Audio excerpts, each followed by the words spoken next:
Hi, YouTube browsers. You have found Life in the 1900s newspapers, where I read old vintage newspapers to you.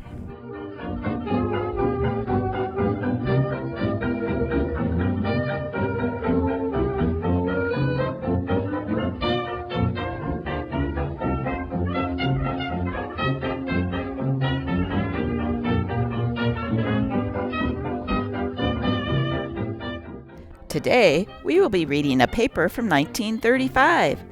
Yep, 1935, the automobile was in its heyday. Just look at these fancy rides. But what would happen if your car broke down? Well, in the 30s, you would hitchhike. And that got me to wondering, how many of us today actually would pick up a hitchhiker? Let me know in the comments below if you would pick up one. Here's a short, humorous clip from 1932 of two ladies hitchhiking. Let's see if they're successful.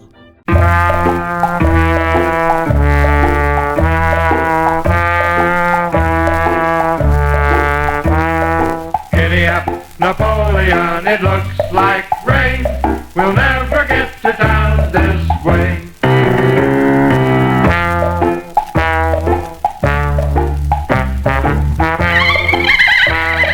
Whoa! Thanks for the buggy ride, thanks for the buggy ride. I had a wonderful time. No smell of gasoline, just an old-fashioned team. Such a wonderful treat to hear the patter of horses' feet. My bones were nearly broke, I took it as a joke. It was new to me. I was used to riding in a big limousine, but buggy riding, loving sure beats any machine. So, though I lost my pride, thanks for the buggy ride, I had a wonderful time.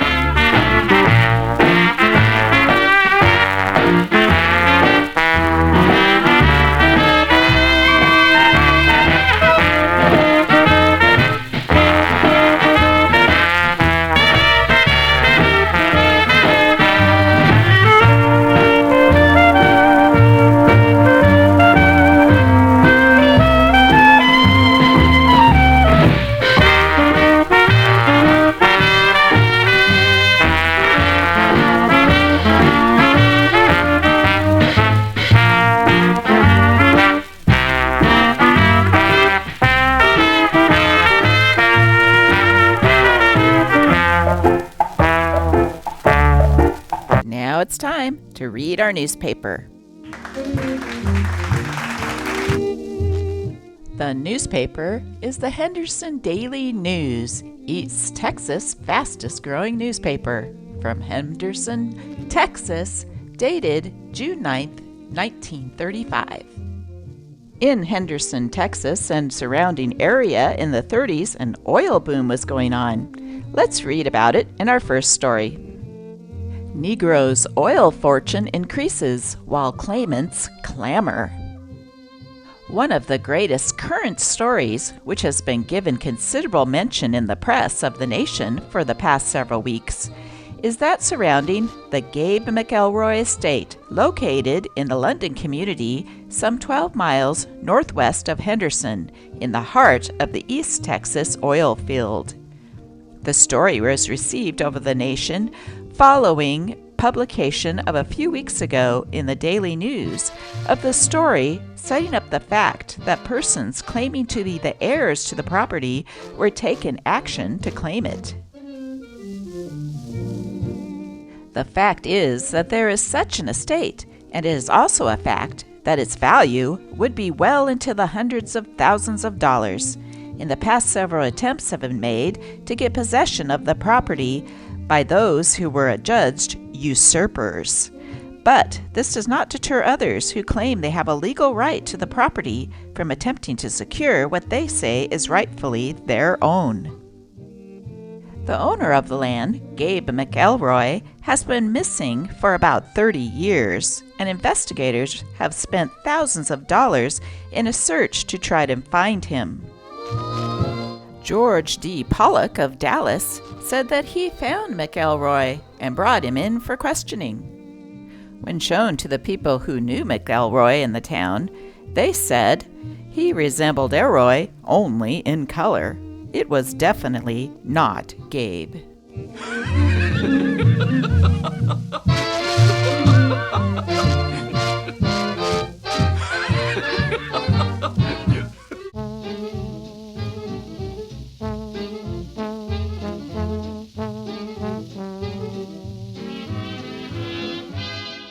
You cast better with a balanced rod. You'll enjoy motoring better in a balanced car. Master Deluxe Chevrolet. And in conclusion, gentlemen, let me add, there is only one sure way to end war, and that is the Hoople Plan. Let each nation make its bullets out of gold. Ha! That's droll logic. Well, men, the summer season is officially on. There's old Hoople, the big offshore wind, back on the pier. He's got 6 bottles of beer cooling in the water, and the fish that got away will be bigger after each bottle. Best fish yarn he told was the one about the fish that has a stooge. If it thinks the bait has a hook in it, the stooge fish tries it first. London, June 7th. One of the favorite stories of the English is about the American who, involved in a lawsuit, asked his attorney whether it might be a good idea to send the judge a case of champagne. The lawyer advised against it, of course, explaining that there was no sure way of losing the fight. So the American sent the champagne anyway, but in the name of the English company, which was opposing him in court. Obnoxious practice. Seems to this writer that several people in Henderson have developed one of the most obnoxious and unnecessary habits it has been our displeasure to observe in some time. We refer to the pernicious practice of automobile drivers who cruise over the city at night, sounding loud and vociferous horns that would keep anyone but the soundest sleepers awake until the horn honkers take a notion that they themselves are ready to go to sleep. We like to see everybody have a good time. In fact, we like to enjoy ourselves occasionally, but we haven't been able to see where there could be any great amount of pleasure in the practice of driving around blowing an auto horn. Generally speaking, people who go to bed expect to do little sleep during the night, but in Henderson, for the past several days, there has been little or no rest for the wicked or otherwise until most of the night is gone. Just a little thoughtfulness along the line of courtesy and consideration should prompt whoever it is that owns the wild honkers to tame them down and be a little more thoughtful of the other fellow, would be our suggestion.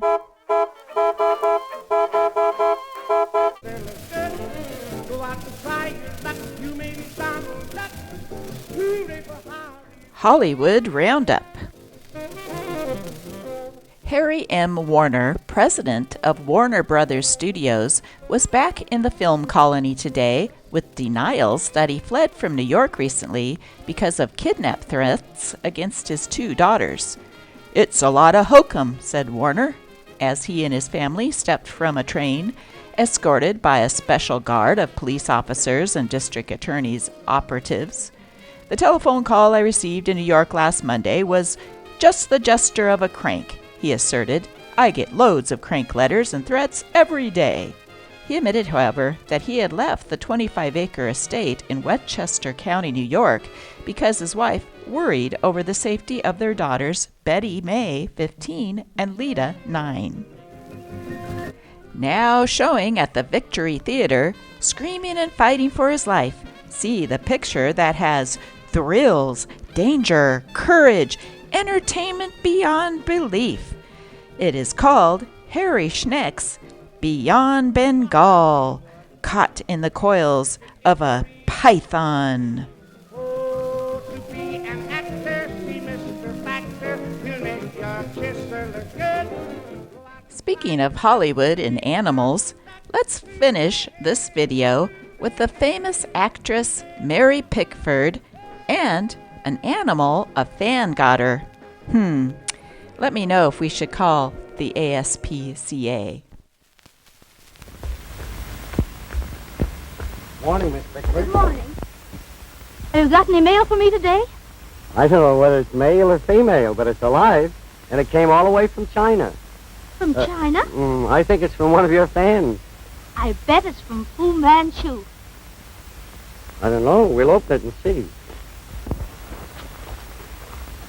Well, look who's here. What a darling. Hello, fella. Hello. Isn't he sweet? But he looks thirsty. Oh, poor little fella. Well, I'll give him a drink just as soon as I get to the studio. That'll be fine. Are you going to the studio now? Yes, and I'm in a great hurry. Would you mind giving a fellow a lift? Of course not. Come on. Thank you.